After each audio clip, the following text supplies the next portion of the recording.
In this video, I will show you how to check upcoming airdrops, their token supply and the exchanges where they will be listed. It is a simple process but very useful, so let's get started. The first thing you need to do is open Google or Safari and type Tone Weaver. Click on the first link.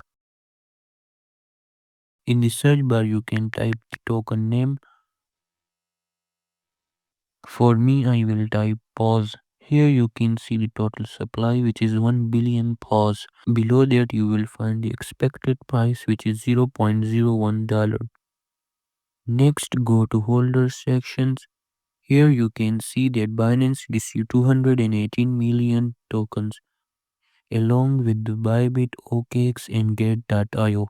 This means the token will be listed on all the exchanges mentioned here. That's it for this video. Make sure to like and subscribe for more. Thanks for watching.